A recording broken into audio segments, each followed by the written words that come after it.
start. This bill has been introduced in this House in pursuance of the recommendations of the Press Commission. Honorable members might remember that the Commission has evolved some part of its observations to this question of having a schedule which will regulate the price of newspapers according to the pages that they contain. Some of the points that the Commission have made are relevant here and might help honorable members in considering the bill more carefully and also examining the grounds on which this recommendation has been so emphatically made by the Press Commission. The Commission says in para 205 that in the present newspaper industry of this country, papers of long standing which have been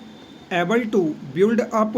a large and stable volume of advertisement revenue are in a very advantageous position as compared to others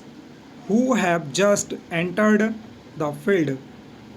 It is true that such economic advantages and handicaps exist in a number of industries, but their presence in the newspaper is not, in our opinion, conducive to the even and healthy development of the press. Newspapers serve as media for the free exchange of information and of ideas. The proper functioning of democracy requires that every individual should have equal opportunity in so far as this can be achieved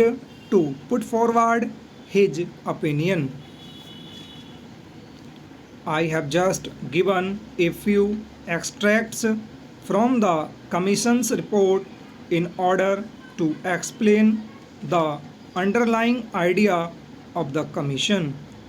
The main aim of the Commission's recommendation is to see that a fair price is guaranteed to independent small papers and thus enable them to resist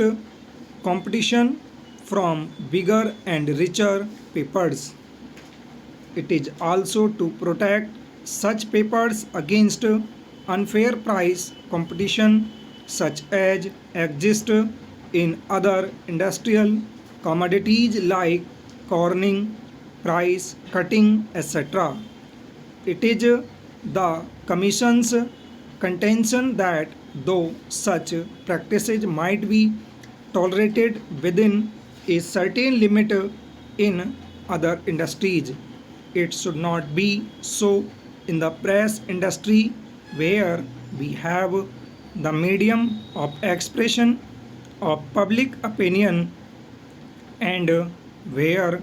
cornering by a person or a group of persons of this medium would mean the passing of this medium into the hands of a few persons and their monopolizing the medium of public opinion and throttling the expression of opinion by others who would like to place their views before the public. This, in their opinion, would be practically amounting to a denial of the freedom of expression, and it is in that light that they have made this recommendation. The Commission have said that they have examined many schemes as to how it would be possible to ensure the largest amount of freedom of expression and they felt that this was probably one of the most effective ways by which we can ensure freedom of expression. I would like here to mention that when the Commission's report came out, the government had discussions regarding those recommendations, and the recommendation regarding price page schedules was also one of those important recommendations which were discussed with a number of full stop.